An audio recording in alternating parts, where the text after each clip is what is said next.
Simon Lavergne pour En Zone Neutre, le podcast. On est de retour cette semaine avec un nouvel épisode. Vous pouvez peut-être le reconnaître à mes côtés. Il s'agit de l'attaquant du Rocket de Laval dans la Ligue américaine de hockey. Club école du Canadien de Montréal, Xavier Simoneau. Salut Xavier, comment ça va? Ça va, toi? Ça va super bien. Fraîchement déménagé à Laval. T'as emménagé dans ton nouvel appart, genre la semaine passée? Ouais, ça a été quand même long, là. Après le camp du Canadien, on est à l'hôtel, après ça à Laval. Puis comment ça marche un peu dans la Ligue américaine? Partout quand tu arrives professionnel, faut t'attendre d'avoir ta lettre d'emménagement qu'ils appellent parce que, mettons, les gars, faut qu'ils soient assurés dans l'équipe avant de se trouver des condos, des places à rester. Fait que, après, j'ai eu ma lettre, j'avais 14 jours pour me trouver une place. Fait que c'était pas tant que ça non plus. Fait que moi, je viens d'arriver là, dans ma nouvelle place. Fait que c'est la première fois que j'ai plus personne me faire à manger, plus personne me faire de lavage. Fait que... Maman Valérie va être contente d'entendre ça. Ouais, maman Valérie, mais toutes mes mamans de pension que j'ai eues aussi au courant de mes années juniors aussi. Fait que non, c'est la vie pro qui commence. Puis c'est bon aussi, tu sors de ta zone de confort. Puis non, j'aime vraiment ça. Là. Comment ça fonctionne quand quand tu cherches un appart? Est-ce que l'équipe t'aide avec des endroits où ils veulent que tu habites à peu près pas trop loin de l'aréna? Ils te donnent-tu genre des restrictions, des trucs comme ça? Non, tu peux habiter n'importe où. Là, on a quand même quelques Québécois dans l'équipe. Puis je te dirais qu'il y a beaucoup de gars aussi qui sont en couple aussi, puis leurs blondes viennent du coin de Blainville, du coin de Terrebonne, dans ce coin-là. Fait qu'il y a beaucoup de gars qui sont à Blainville, dans ce coin-là. Fait que à longtemps que tu sois à l'aréna et que tu performes, tu peux habiter où tu veux.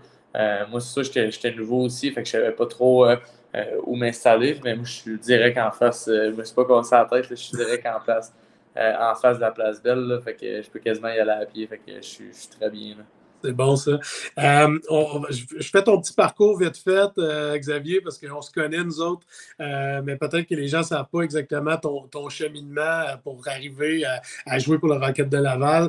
Tu as commencé ton hockey mineur dans l'Association du hockey mineur de la Petite Nation à Saint-André-Avelin. Tu es natif de Saint-André-Avelin aussi. Tu as chaussé les patins super jeune. Moi, je me souviens de t'avoir vu quasiment tous les jours au hockey libre à l'Aréna Stéphane Richer. Quel âge tu as commencé à chausser les patins? Ça devrait être, c'est toute une bonne question, ça. Ça devrait être alentour de 2-3 ans. Mais tu parles de hockey libre, mais c'était le patin libre, c'était le hockey libre, c'était à chaque fois que je finissais l'école. Je me rappelle le vendredi à 4 heures, je pense, il y avait du chili hockey à l'arène de Saint-André. Puis moi et mes chums, c'est moi, Yann Boyer, Nicolas Villeneuve, Alex Saint-Denis, toute cette gang-là, on s'enlignait vers l'aréna pour jouer au hockey parce que c'était tout le temps là. Je pense que c'était comme 3 piastres pour jouer. Fait que j'en ai demandé des 3 piastres dans ma vie à mes parents pour aller jouer 1 heure et demie de chili hockey. J'adorais ça. Là, fait que c'était vrai, ça rappelle les beaux souvenirs. Quand tu patinais comme ça pour le fun, chigny hockey, tout ça, tu avais toujours cet objectif-là de dire un jour, je vais jouer au hockey professionnel? Ouais, 100%. J'ai tout le temps eu la hargne puis l'envie de jouer, puis je détestais perdre aussi. Fait que le chigny hockey, pour moi, c'était fait pour gagner, pas pour perdre. Même pour le fun, c'était business. Ah ouais, puis je me rappelle des fois, on était jeunes, puis on se disait, ah, OK, on peut plaquer sur le bord des bancs. On se plaquait sur le bord des bancs. En tout cas, c'était comique. Tu étais content quand tu pognais une game de chigny hockey qui avait des plus vieux, tu pouvais te frotter un peu. Ouais, exactement. J'aimais ça qu'il y avait bien du monde, mais pas trop. Là. Quand on était une vingtaine, il fallait faire des changements, puis ça me mettait. J'étais en crise un peu de faire des changements. J'étais tout le temps sur la glace. Fait que... Est-ce que, parce que là, tu as joué dans le hockey mineur, tout ça, tu as souvent fait partie des équipes 2A, 3A, justement. Tu as joué au hockey d'été aussi, tu étais toujours sur la glace, tout ça. C'est quand que tu as eu un déclic pour dire, OK, là, je suis dans l'élite du hockey? J'ai tout le temps pensé, j'avais tout le temps été un peu. J'étais tout le temps le plus petit de ma gang, puis j'étais tout le temps un peu underdog, mais quand j'étais arrivé Pee-Wee 2A, avec les Olympiques de l'Outaouais, ma première année, première année où est-ce que je sortais vraiment de la petite nation, puis j'allais voir du côté de l'Outaouais pour jouer pas professionnel, mais Élite. élite, mettons. Là, c'était la première fois la première fois, dans le fond, que j'étais embarqué dans un bus voyageur pour aller à une game de hockey. Je me pensais vraiment avec la salle. Je me voyons, hey, c'est cool. Je pense que mes parents venaient avec nous autres. On voyageait en bus. C'était vraiment gros pour moi. Puis à partir de ce moment-là, je me suis dit, ouais, dans ma tête, ça roulait, ça disait, crime, t'es rendu là. Puis plus ça avançait, plus tu avançais dans les niveaux, plus que à chaque camp d'entraînement, c'était nouveau pour moi fallait que je fasse ma place. Mais je te dirais que ma première année, puis oui, où est-ce qu'on a commencé à avoir premièrement un trainer qui s'occupait de nous autres un peu, la tape, on avait du tape, parce que c'est des basics, c'est des choses tellement basiques, mais Affaire qui fait que tu te sens c'est tellement basique, mais que tu dis, Colin, il y a quelqu'un qui me donne du tape, quelqu'un qui est là pour mes patins, je prends le boss pour aller, c'était vraiment gros pour moi. Fait que ça serait probablement à partir de ce moment-là. Là. t'as joué Midget 3, mais avant ça, tu as joué dans les équipes 3 régionales, Bantam 3 d'ailleurs, tu as joué avec, c'était mon frère, ton coach, donc Ouais.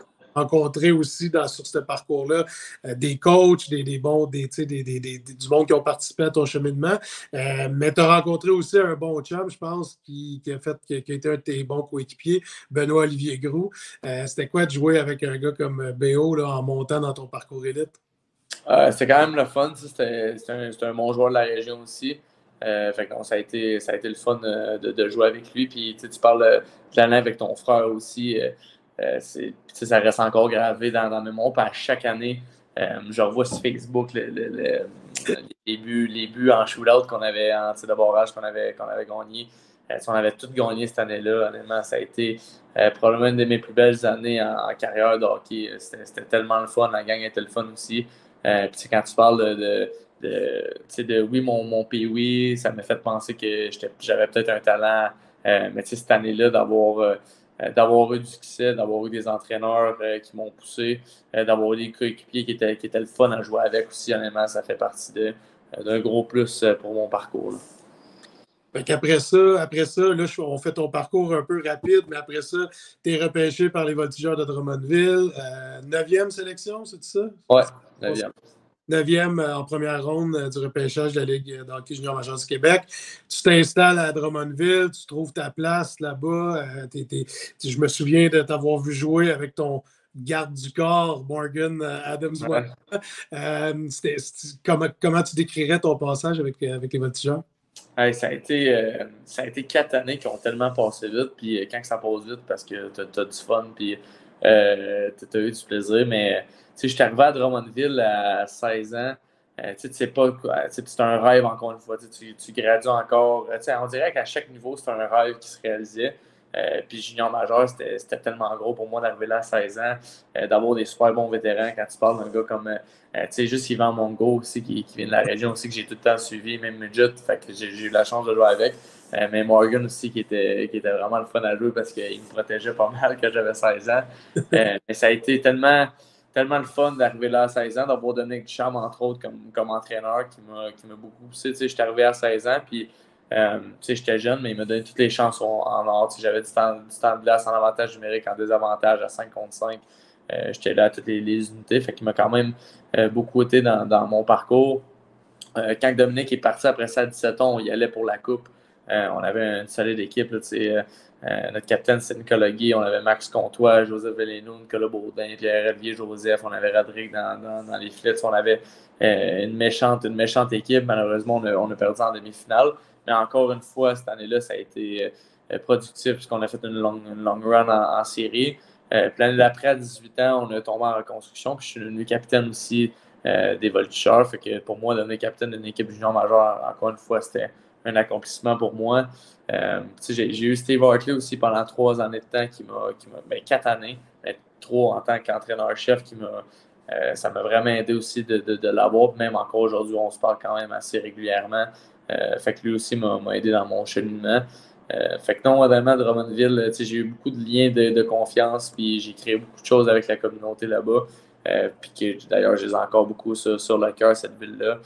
Ma famille de pension aussi, quand tu penses à ça, que tu arrives à 16 ans, t'es pas un adulte, là, je veux dire, t'es encore jeune à 16 ans, puis tu repars de là, j'ai été changé, j'avais 19 ans, fait que tu pars de là quasiment à 20 ans, Tu veux pas, ils m'ont quand même élevé en tant que jeune. Ils m'ont montré beaucoup de choses aussi.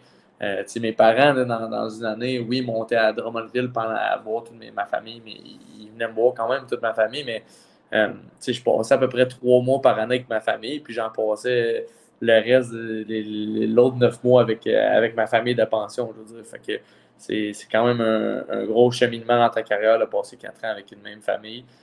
Mais non, honnêtement, mon parcours de Drummondville, j'ai rien à dire, puis ça a été juste du positif, là. Tu as parlé de ton implication dans la communauté. Tu étais, très impliqué avec les voltigeurs à ce niveau-là. Tu as créé les amis de Simi, si je ne me trompe pas.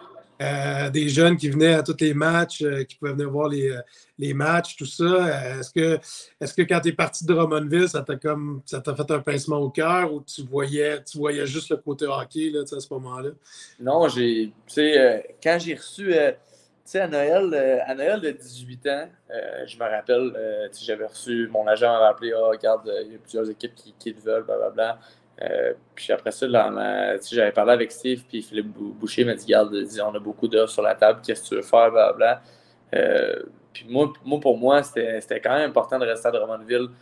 J'avais quand même bâti quelque chose, puis l'équipe, à ce moment-là, on n'était pas dans le bas de classement, on était dans le milieu, puis le monde nous voyait, mais nous voyait vraiment dans le bas cette année-là. Je me rappelle, le monde ne pensait même pas qu'on allait avoir comme 10 points dans l'année. Mais crème, on était comme 6 au classement, puis il n'y avait aucune chance que je partais de cette équipe-là parce que je voyais un beau potentiel. Malheureusement, le COVID a frappé, puis après ça a déboulé, mettons. Mais fait que juste recevoir le téléphone à l'été de mes 19 ans, puis dire, bon, regarde, Sim, Guillaume vient t'échanger à Charlottetown, mais c'est vrai, puis c'est plus juste des rumeurs, c'est plus juste ça se peut que tu te fasses échanger, blablabla. Mais j'apprécie quand même Philippe Boucher que durant après mon année de 19 ans, c'était clair, on s'était assis ensemble. C'était ma dernière année, puis j'ai dit, regarde, c'est pas parce que je vous aime pas, mais ça va être. C'était concluant des deux côtés que c'était bon pour eux parce qu'elle allait recevoir des choix, mais c'était bon aussi pour moi de quitter Drummondville et puis partir vers une équipe gagnante aussi. T'attendais-tu à, parce que, tu sais, comme joueur de hockey, tu te vois toujours bon, c'est sûr, mais t'attendais-tu que le retour pour toi allait être aussi gros que ça? Honnêtement, quand même, vraiment pas, parce que, il faut le mentionner, un joueur de 20 ans qui se fait échanger, c'est juste une année. Ouais. Fait qu'habituellement, les équipes ne donnent pas tant, parce que, après ça, je suis pas. Ils peuvent me rééchanger après, ou après ça, ma carrière est finie. Quand tu es plus jeune, quand tu as 17, 18 ans, mais il te reste beaucoup il t'en reste 2, 3, whatever, des années juniors. Fait que les équipes peuvent, toi, soit t'échanger ou soit faire un produit avec toi. Fait que quand j'ai vu ça, j'ai resté quand même bête pour un joueur de 20 ans, mais quand même, Charlottetown, ça prouvait qu'il m'aimait beaucoup. Fait au début, c'était même pas censé être là. Il était même pas dans la course. Pas dans la course, on dire. Les rumeurs, je parlais, j'avais beaucoup d'autres équipes en tête, mais quand il m'a appelé, ouais, Charlottetown m'offre ça, fait que j'ai comme pas vraiment le choix de dire non. Mais il m'a demandé si c'est correct avec toi, est-ce que c'est. Puis je pense que même si j'avais dit non, à un moment donné, je sais même pas s'il m'aurait échangé ou whatever, mais pour moi, je voulais jouer au hockey, peu importe où j'allais. Fait que c'était oui, 100%. Mais j'ai resté bête en maudit. Je m'en allais jouer au golf en plus à Tursault, justement. Ah ouais? J'étais avec des chums quand j'ai reçu l'appel. Fait que non, j'ai resté bête, mais sur le coup, on dirait que tu es le coup d'émotion, puis tu sais pas trop à quoi t'attendre. Moi, je connaissais pas Charlottetown, je connaissais pas personne qui était là. Mais les jours qui ont suivi, mettons, quand ça a été annoncé, quand je voyais des messages des partisans aussi qui m'écrivaient, ça m'a quand même frappé aussi. Fait que non, j'ai pas eu. C'était pas le fun. J'ai eu un petit pincement au cœur de partir de Drummondville, mais en même temps, c'était bon pour la suite de ma carrière. Quand tu t'es jamais fait, quand tu n'as jamais été échangé aussi, tu fais Ah ton ouais. cours de hockey mineur, tu n'es pas échangé, là, je veux dire, Non, non, exactement. C'était la la première fois première que tu fois. fais échanger, fait que tu prends que tes autres. Mais ma famille de pension aussi, on le rough quand même. Là, comme j'ai mentionné, 4 ans avec une famille, c'était rough. Mon entraîneur aussi, toute l'organisation aussi, c'était quand même rough. Mais non, ça a été quand même quelque chose de se faire échanger. t'as fait partie d'un groupe assez select, on peut le dire. Ton année de repêchage junior, il y a eu plusieurs joueurs avec des statuts de joueurs exceptionnels. T'en es un. Bon, il y avait, si je ne me trompe pas, Samuel Poulain, Jacob Pelletier, Xavier Parent, Nathan Légaré peut-être aussi. Le- ouais. En tout cas, bon, bref, c'est quoi? Qu'est-ce qu'il y avait dans l'eau cette année-là? Est-ce que comment t'expliques ça qu'il y ait autant de joueurs qui ont été comme surclassés ou éligibles au repêchage cette année-là? Euh, je sais pas, honnêtement, j'étais jeune, tu sais, on dirait, je voulais tout le temps jouer au plus haut niveau. Ça a tout le temps été des joueurs que j'ai suivis, tu sais, au niveau Hockey Québec, Hockey Canada. Fait que je sais pas ce qui s'est passé, honnêtement. Ben, c'est le fun, ça a été des belles années aussi, mais comme tu disais, j'ai aucune idée qu'est-ce qui s'est passé. C'est une question qui n'avait pas vraiment de réponse. Ouais, c'est ça. Les repêchages, OK? Je veux te parler de ça parce que moi, j'ai vécu ta première année d'éligibilité avec toi. On a suivi le repêchage ensemble. On était au camping, tout ça. Je sais que ça a été une déception pour toi. Deuxième année d'éligibilité, tu n'es pas repêché non plus. Puis finalement, ta troisième année d'éligibilité, la grosse cerise sur le Sunday, c'est le Canadien de Montréal qui finit par te repêcher en sixième ronde, alors que tu es sur un terrain de balle. On va en reparler un petit peu tantôt. Est-ce que tu y croyais encore rendu à la troisième année, après 2 années peut-être de déception au niveau du repêchage? Après 2 années, je me voyais pas au repêchage, parce que c'est quand même rare qu'un gars de 19 ans soit au repêchage. Euh, mais là, je pense que la veille du repêchage, en fait, c'était le Canadien. Le Canadien m'a demandé à mon agent quand on aimerait ça parler à Xavier. Fait que je me connais qu'on se parle en Zoom pendant à peu près 1 heure et demie. Très bonne discussion. Puis à la fin, ils me disent Gars, Xavier, on peut rien te garantir, mais tu es sur notre liste cette année. Fait que bon, mais Colin, c'est le fun, tu sais, mais moi, le repêchage, comme tu dis, tu sais, je l'écoutais pas parce que je n'étais pas censé sortir. Là. Je veux dire, tu sais, oui, j'allais recevoir des invitations d'une équipe ou j'allais aller à un camp d'entraînement, mais je savais pas où encore. Puis je savais surtout pas que j'allais me faire repêcher non plus. Mais je me suis dit, bon, mais regarde, Montréal m'a dit que j'étais sur leur liste. Je vais écouter la septième ronde, au pire, regarde. Puis on va voir qu'est-ce qui se passe parce que je pense qu'il y avait comme 2 choix en septième ronde dans ce coin-là. Finalement, si je suis sorti en sixième ronde, juste en plein milieu de ma game de balle. Fait que c'était assez spécial, mais pour répondre à la question, je m'étais pas fait d'attente parce que je m'étais mis des attentes des 2 années précédentes, puis j'avais eu des déceptions quand même. Fait que cette année-là, je m'étais pas vraiment fait d'attente. Et on peut dire, malgré le fait que tu n'avais pas été repêché les 2 années d'avant, tu étais quand même un joueur qui était intéressant pour des équipes de Ligue nationale. La preuve, c'est que moi, je me trouve présentement à Toronto. Là, physiquement, tu avais eu quand même un try-out avec les Maple Leafs. De ce que je me rappelle, ça avait super bien été, tout ça. Donc, je pense pas que les équipes ne peuvent pas t'avoir, mais c'est toujours une question de combien tu as de choix puis combien de joueurs tu peux sélectionner. Là. Je me souviens, le lendemain du repêchage, la première année, même pas le lendemain, la journée même, ton téléphone ou le téléphone de ton agent sonnait pour te donner un essai puis tout ça. Donc, je pense qu'il y avait tu étais quand même convoité malgré tout. T'sais. Ouais, non, puis le repêchage, oui, je suis repêché, mais c'est juste un numéro. Là. Je veux dire, il y a plein de joueurs, il y en a plus qu'on pense qui sont repêchés en première, deuxième, troisième, limite, qui n'ont jamais joué. Il y en a qui sont pas repêchés comme un certain Martin Saint-Louis, peut-être? Ouais, exactement. Non, mais il y en a plein ou vice-versa, là, qui se font repêcher. Fait que, vraiment, le repêchage, c'est la plus belle journée d'une vie. Mais le lendemain, il faut que tu te remettes puis on travaille puis on continue parce que ça veut tellement rien dire. Fait que, oui, j'avais pas été repêché, mais recevoir une invitation pour moi, ça prouvait que j'arrivais au camp puis je voulais démontrer aussi ce que je voulais démontrer. Fait que, non, ça a été une belle journée quand même. Là, je veux dire, une déception, mais aller au camp des Maple Leafs, ça a été le fun. Je t'ai vu dans les 2 uniformes, Toronto et Montréal. Ça te va mieux, un chandail du Canadien. Là, Montréal, Jean Bleu, à soir, ça ressemble quasiment à...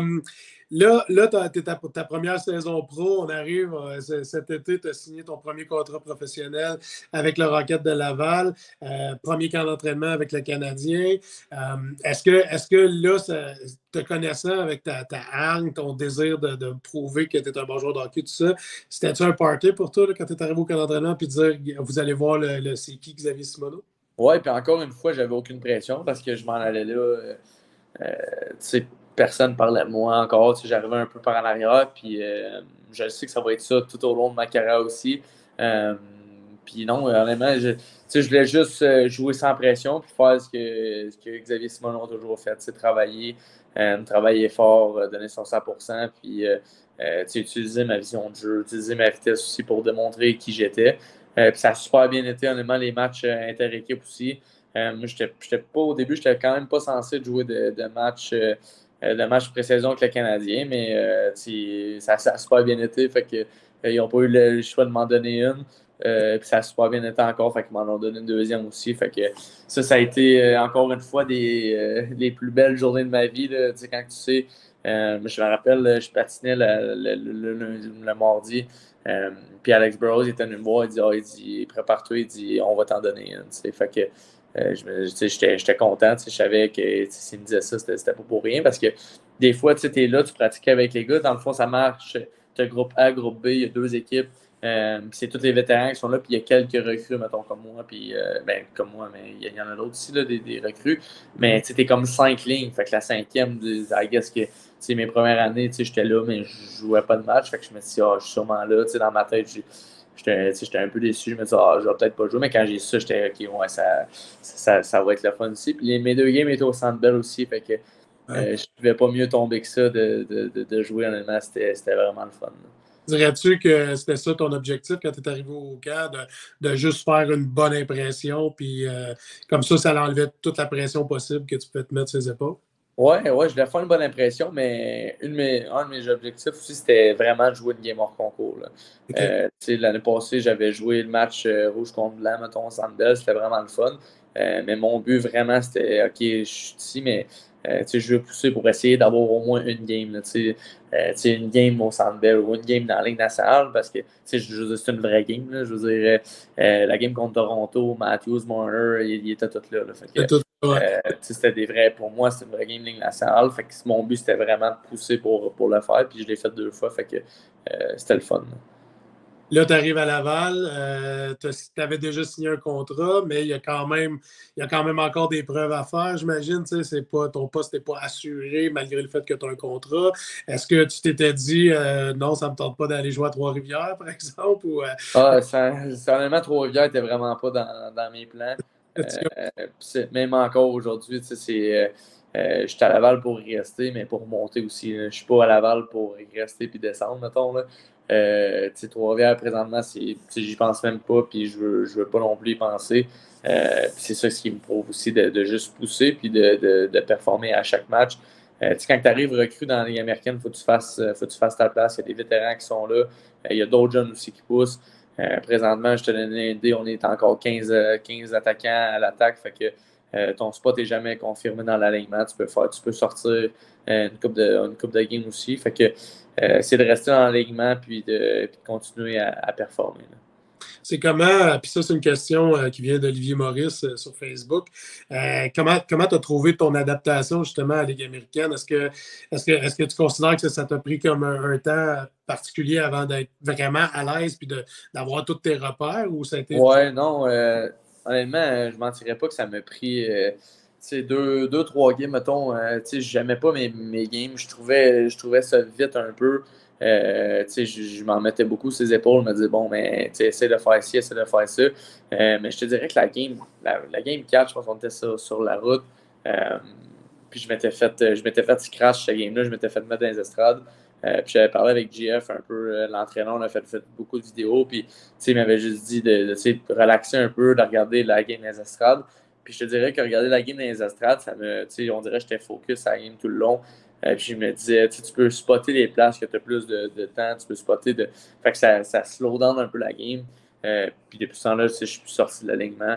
Puis depuis ce temps-là, honnêtement, ça va vraiment bien. Fait que ça m'a pris quand même quelques games. Tu joues avec des hommes. C'est beaucoup plus robuste, c'est beaucoup plus rapide aussi. Fait que non, honnêtement, je ne mentirais pas que ça m'a pris quand même 2-3 games avant de débloquer un peu. Là. Tu joues avec des hommes, c'est plus physique, ça t'a pas empêché de dropper un jet de 9 pieds fort. T'as-tu pensé après à ta mère qui devait. Ouais, t'es dans les estrades aussi, calvaire, pauvre elle. Non, honnêtement, hey, ça a été tellement vite en plus. Si je me rappelle, on était dans le coin. Il m'avait donné un bon coup d'hockey. Puis je veux dire, je me laisse pas marcher ses pieds, là, que tu sois 8 pieds ou 5 pieds. Là, je veux dire, fait que j'y en avais donné une pousse. Puis on s'était juste poigné jusqu'au milieu de la glace. Puis après ça, il m'en avait donné un autre. J'en avais donné un autre. Puis regarde, pourquoi pas rendu là? Ça, t'es rendu au milieu de la glace. Je suis pas un grand parleur, petit faiseur. On va parler, mais on va agir aussi. Fait que je te mentirais pas que j'ai eu quand même. Le gars, il était gros, là. Je sais. Le premier coup de poing qu'il m'a donné, je dit, oh, c'est ça que ça va être un désastre. Fait que, j'ai essayé de me protéger un peu, là. Je veux dire, il était tellement grand, mais. Jean-Henri, cette bataille-là, je l'ai vu tellement passer aussi souvent. J'ai reçu des textes tellement drôles de mes anciens coéquipiers, mes anciens coachs. Ah ouais, hein? Alors, ça a été. Yann Boyer était content de moi, en tout cas. Il va falloir qu'il me montre un peu comment me battre, lui, c'est plus que moi. Là. J'en doute même pas qu'il devait être fier. Ben, c'est ça, on peut en parler, ça va. Bon, le Rocket, c'est en montagne russe un petit peu les performances. Peut-être justement le fait que vous êtes autant de joueurs aussi, puis qu'il y a une bonne rotation, tout ça, ça peut prendre un certain temps d'obtenir des performances aussi. De ton côté, personnellement, ça va super bien dernièrement. Tu produis pratiquement tous les matchs. Tu mets ton nom sur la carte de pointage, puis ça, c'est super bien. C'est un objectif pour toi, par exemple, tu sais, de finir la saison avec tant de points? Tu t'es-tu mis ce genre d'objectif-là? Puis est-ce que le Canadien, eux autres, te font un certain bilan, tu sais, de côté, comme ton cheminement dans la Ligue américaine, tout ça, puis ton développement? Est-ce que tu as des suivis avec eux autres? Est-ce que tu as des objectifs précis à mettre sur. Ben, pour répondre à la première question de mes objectifs, je m'en mets vraiment jamais pendant mes saisons, à part un de mes gros objectifs, c'est de signer avec le Canadien de Montréal. Ça, c'est, je vais pousser pour y arriver, pour signer mon contrat d'entrée avec eux. Mais au niveau des points, j'ai jamais été vraiment un gars de statistiques. La seule statistique que j'adore vraiment, c'est vraiment les plus-minus. J'essaie de pas finir trop d'un moins puis essayer de finir plus d'un plus parce qu'on joue pas au golf. Fait que, mais, non, parce que quand ça va mal, mettons, mais si c'était fixé un tel objectif, ça va mal, ben, ça peut me jouer dans la tête aussi. Fait que j'aime juste mieux de juste pas mettre d'objectif puis jouer. Chaque game est important. Honnêtement, j'aborde chaque game comme si c'était ma dernière, comme si je ne veux pas sortir du line-up. Puis les points viennent tout seuls. Quand tu travailles fort, je pense que tu es récompensé aussi. Présentement, c'est ça qui se passe. Puis pour répondre à la deuxième question, avec les Canadiens, eux, ils ne mettent pas aucun objectif. Mais j'ai quand même des suivis pas mal toutes les semaines là, avec Rob Ramage ou Francis Bouillon aussi, qui sont là, qui parlent beaucoup aussi. Puis avec les entraîneurs aussi qui parlent beaucoup. Fait que non, j'ai quand même des bons suivis avec eux aussi. On parle beaucoup de la game, on parle beaucoup de d'autres choses aussi. Fait que c'est le fun de ce côté-là. T'as dit ton objectif principal, c'est de signer un contrat avec le Canadien. T'as-tu, peut-être tu ne peux pas nous en parler, mais y a-tu déjà de l'intérêt, tu sais, avec les performances que tu as offert depuis que tu es arrivé? Je veux dire, tu as déjà démontré que tu étais un joueur solide, tout ça. Y a-tu déjà des discussions à ce sujet-là? Ouais, il y a eu des bonnes discussions jusqu'à présent. Là. C'est bon, on va se contenter de cette réponse-là. Ouais. Hey, on a parlé de Yann Boyer. D'ailleurs, on en a beaucoup trop parlé, mais il a posé une bonne question. Il veut savoir, puis moi aussi, je veux savoir comment tu t'imagines lever cette fameuse Coupe Calder ou plus tard dans le futur, la Coupe Stanley. Mais disons pour cette année ou les années que tu seras avec le Rocket, tu t'imagines comment de lever cette fameuse Coupe Calder? Est-ce que tu la vois? Oh, ben, moi, lui, il niaise plus que d'autres choses. Il y a un petit insight qu'on a dans nous autres là-dedans. Fait que, je pense même pas qu'il pense à propos du hockey, le clown.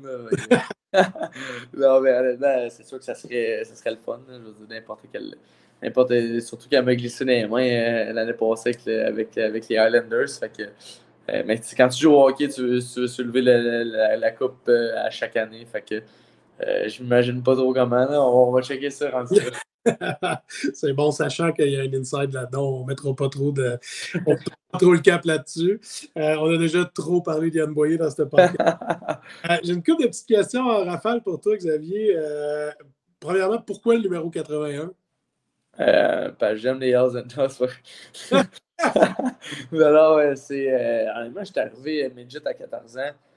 Puis j'étais le plus jeune, puis c'était pas moi qui choisissais mon numéro. Puis eux autres, il reste la 81. Il dit, ça te tente dessus. Bon, je vais prendre la 81. Fait que depuis ce temps-là, on dirait que ça a tout le temps été le 81. Puis je suis arrivé junior aussi. On dirait qu'il a tout le temps été disponible. À Drummondville, Morgan, à Demoiselle, voulait le 81. Puis j'avais dit, ah, si personne ne le prend, je vais le prendre. Puis Bob, je l'apprécie vraiment. Le trainer à Drummond, il avait dit à Morgan, il dit ton fils, il le veut, là, il l'aime bien, 81, blablabla. C'était ça la joke, le fils. Fait que, là, il vient me voir, il dit bon, il dit, regarde, il dit, moi, te le laisser le 81. Genre avec Chris Mercier, tu sais. Fait qu'il me l'avait laissé, fait que j'ai joué 4 ans avec lui à Charlottetown. Il m'avait fait le 81, puis ici, ben, il était là aussi. Fait que ça m'a juste suivi, tu sais, j'ai pas vraiment d'appartenance avec le numéro. Es-tu content d'avoir le 43 avec Montréal? Ou... Wow. Ouais, ils m'ont chupé le 43 jusqu'à présent. En tout cas, le numéro, c'est un numéro. Là, Patrice Brisebois, 43, oublie pas ça. Une autre question, c'est quoi le meilleur conseil que tu as reçu à date depuis que tu es un joueur de hockey professionnel? Ouf, très bonne question. Mes coachs m'ont tout le temps dit, je me rappelle de Dominique Duchamp quand j'étais avec, de tout le temps rester soi-même. Puis peu importe que tu gradues dans le hockey, même si tu es une bonne personne, s'il y a quelqu'un qui te demande un autographe, tu te mets un sourire, même si c'est une défaite. On dirait que ça m'a tout le temps marqué à vie. Oui, d'être un bon joueur de hockey, mais au-delà de ça, ça a tout le temps été pour moi d'être une bonne personne aussi. Puis en tout cas, je me rappelle un moment donné, Dom aussi m'avait dit, en tant que joueur de hockey, je suis un gars qui dérange beaucoup l'adversaire. Mais tu sais, à un moment donné, junior, je pognais bien des deux. J'étais en avant du net, puis je pognais bien des deux. Je parlais, je riais. Puis, Dom m'avait rencontré, il dit ça suffit là, le niaisage. Fait que là, il m'avait dit une connerie. Là, en tout cas, je peux pas dire ça, je te dirais ça une autre fois. Mais, en tout cas, ça a été, tu sais, je joue au hockey, fait chier du monde, mais tu sais, reste un peu plus calme. Fait que depuis ce temps-là, je fais ça un peu. Pour retenir ça, il faut que tu me rapportes ça. Tu as été, bon, tu as joué 2 matchs officiellement pré-saison dans la Ligue nationale. C'est qui le joueur qui est NHLer, là, qui est établi avec le Canadien ou même des équipes que tu as rencontrées, qui est le plus fin, qui est le plus genre comme friendly? Là? Ah, il y en a tellement. J'ai eu la chance de m'entraîner à Montréal, à Brossard cet été aussi. Fait que j'ai passé l'été au complet avec Nick Suzuki. C'est tellement une bonne personne à côtoyer aussi. Sur la glace puis hors glace, il montrait beaucoup de choses à faire pour devenir un professionnel. Puis plus ça avançait, plus les gars rentraient aussi. Mais quand j'ai rencontré Brendan Gallagher, honnêtement, c'est tout un numéro, honnêtement. Il est tellement drôle, il fait tout le temps des conneries. Puis, moi, le monde qui se prenne pas au sérieux, on dirait que c'est ceux-là que j'aime le plus. Il est juste drôle, il est attachant. Fait que, non, ça a été. Mais toutes les personnes sont le fun à côtoyer. Les Québécois aussi, comme David Savard, là, honnêtement, ça a été très le fun aussi de le côtoyer là, comme personne. Tu as parlé de Nick Suzuki. Pour l'avoir côtoyé, t'as-tu compris pourquoi c'était lui le nouveau capitaine du Canadien? Ouais, vraiment, honnêtement. Comme j'ai dit, c'est une excellente personne qui est tellement bon puis beau à avoir joué au hockey aussi. Mais il est calme, il va faire des jokes aussi, mais il est très calme aussi, puis il est tellement à son affaire aussi. Fait que quand j'ai appris la nouvelle, honnêtement, j'étais vraiment pas surpris. Là. Quand tu as patiné, là, quand tu as joué ton premier match au Centre Bell, t'avais-tu les jambes molles? C'était quoi le feeling d'embarquer sur la glace du Centre Bell? Non, c'était mon gars, là, honnêtement. Mes chums étaient là aussi, ma famille.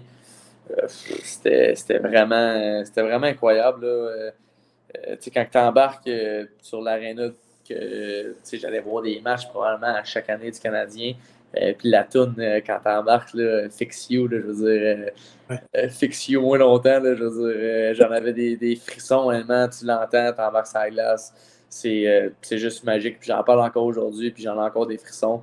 Ça a été le fun aussi de partager. Tu sais, t'es pas à l'autre bout du monde, tu es à Montréal, j'étais à 1h30 de la maison. J'ai pu vivre ça avec toute ma famille.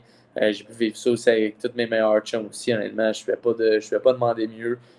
Parce que tout ce monde-là aussi ont une part de mon succès aussi, ont toujours été là pour moi aussi. Fait que c'était le fun de pouvoir vivre ça tout le monde ensemble. C'est quoi la plus grande différence que tu as trouvée au niveau, tu sais, par exemple, ta dernière année junior, puis là, ta première année professionnelle? C'est quoi la facette du jeu qui est la plus impressionnante à s'adapter, mettons? Il y en a. Honnêtement, j'en revenais pas au début, là, comment que c'était comme. Tu sais, t'as le midget, là, puis t'as le junior, que tu sais, c'est un bon step, mais l'autre, le step, c'est. Je suis trop petit pour m'y rendre, là, tu sais. Fait que- non, mais ça a été. C'était dur au début, mais. euh, c'est la vitesse d'exécution. Je veux dire, junior, là, tu fais. Ben, tu sais, tu fais, mais plus tu joues junior, plus que, tu sais, j'avais du temps avec la. Tu sais, j'étais un gars qui aime ça avoir la rondelle, qui aime ça calmer le jeu aussi, mais dans le professionnel, c'est beaucoup plus dur à faire aussi. Puis il y a des moments pour le faire aussi. Puis il faut que tu trouves ces moments-là. Fait que, tu sais, au début, tu sais, je ne cacherais pas que je faisais souvent des turnovers parce que je pensais que j'avais du temps, mais finalement, j'en avais pas. Fait que plus tu joues, par exemple, plus tu pognes le rythme aussi. Puis plus c'est rendu de plus en plus facile à jouer. Mais je te dirais que la vitesse d'exécution est beaucoup plus rapide. Puis honnêtement, ça parle beaucoup, beaucoup, beaucoup, le plus que dans le junior aussi. Tu sais, tout le monde parle, tout le monde s'aide aussi parce que c'est tellement rapide. Fait que c'est le fun d'entendre des voix puis de s'aider. Puis la POC, ben, c'est tout le temps, souvent c'est le tape puis elle bouge en maudit. Fait que c'est pas mal ça les points clés. Là. Il y a Mike, je n'ai pas son deuxième nom, mais sur YouTube qui m'a demandé de te poser cette question-là. Est-ce que le fait d'être friendly avec les journalistes, ça a aidé à ton adaptation, par exemple, de te retrouver à Montréal pendant le camp d'entraînement, tout ça? On t'a senti à l'aise avec les journalistes, tu avais l'air d'apprécier le moment, puis ça paraissait quand tu t'adressais aux médias. Est-ce que ce petit côté friendly avec les journalistes, ça t'a aidé à prendre ça mollo aussi, là, Ouais, c'est quand même une bonne question. Tu sais, j'ai tout le temps été funny, puis j'ai tout le temps aimé ça aussi, parler de n'importe quoi. Mais de me retrouver à Montréal, tu sais, probablement, c'est un rêve de jeunesse aussi. Puis c'est le fun parce que c'est des journalistes qui sont québécois aussi. Tu sais, tu trouves pas ça n'importe où aussi. Fait que tu te retrouves dans une équipe de la Ligue nationale, qu'il y a beaucoup de journalistes québécois qui te parlent, qui te jasent. Puis comme j'ai dit, j'avais tellement rien à perdre. Fait que tout ce que je voulais, c'est d'avoir du fun. Je fais le plus beau sport au monde. Là, c'est rendu le plus beau métier du monde à faire. Fait que, on dirait que j'ai le sourire n'importe quand. J'aime ça. N'importe quelle question, mais ça me permet juste de me détendre. Puis oui, répondre sérieusement, mais ça sert à rien d'être trop sérieux au hockey parce que, comme je dis, j'ai tellement du fun. Fait que, faut pas trop se prendre au sérieux. Là. Comment c'est de jouer à tous les matchs à Laval, puis c'est sûr qu'il y a quelqu'un de ta famille ou de tes amis qui est là dans les estrades, comparativement à ta dernière année junior? Ben oui, tu sais, à Drummond, tu sais, il venait quand même souvent, mais pas dans la semaine, puis c'est quand même assez loin, mais tu sais, à Laval, je veux dire, je suis vraiment à côté, là, sur le bord d'autoroute, tu sors l'aréna, là, fait que de Saint-André, je pense que ça doit être quoi, 1h10 à peu près, là, fait que, tu sais, il y a souvent du monde, mais en tout cas, il y a tout le temps du monde de ma famille ou de mes chums qui sont ici, tu sais, je manque de tickets des fois, là, tu sais, j'en ai juste 4, fait que des fois, il faut qu'ils s'en achètent, mais tu sais, j'ai tout le temps du monde qui sont ici aussi. Peut-être les gains, hein, by the way, je voulais juste te dire. Là. Comment? Je voulais juste te dire à l'organisation du Rocket, j'achète mes billets moi-même, mais je suis bien ouvert à aller voir des games, passer des joueurs en entrevue, là, si jamais. C'est bon. Fait que, non, honnêtement, c'est le fun. Puis, si vous avez la chance de venir jouer, de venir voir jouer, de venir nous voir jouer, l'ambiance est vraiment le fun, honnêtement. C'est une méchante belle arena. Les fans sont crazy, sont vraiment le fun. Fait que, non, honnêtement, c'est vraiment le fun de jouer à Laval. Puis, comme tu dis, ben, c'est le fun aussi parce que toute ma famille, mes chums, viennent assez régulièrement. Là. J'ai une dernière question pour toi, Xav. Est-ce que tu es capable de prononcer, de épeler Slavkovski? Non, je commence à être meilleur un peu. C'est SLAF. Je sais plus le reste. Kowski, là, quelque chose du genre. Là. Kovski. Y. Hey, merci, Xav. Vraiment cool d'avoir pris le temps avec moi aujourd'hui. On te souhaite la meilleure des chances pour ta saison avec le Rocket de Laval. On te suit un peu partout. Je pense que s'il y a quelque chose qui est incontestable, c'est que tu as l'appui premièrement de la petite nation, mais de tout l'Outaouais qui t'a vu jouer au hockey.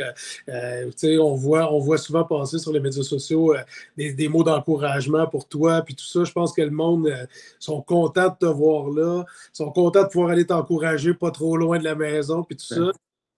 On te souhaite la meilleure des choses. Qu'est-ce que toi, tu veux pour la fin de la saison? Là? C'est quoi ton plan?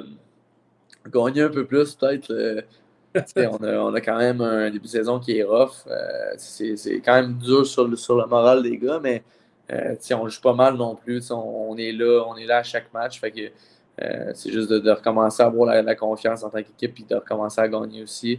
Il reste encore 60 games. Fait qu'on on est loin d'avoir fini la saison. Il nous reste beaucoup de hockey. Mais je souhaiterais peut-être ça à notre équipe, c'est sûr. Là. Ben, on va te le souhaiter. On va aller te voir à la place, à la place Belle, c'est-à-dire de Laval. Fait que bonne fin de saison, puis continue ce que tu fais parce qu'on est bien fiers de toi. Yes, sir, merci. All right, salut, Xa. Ciao, ciao.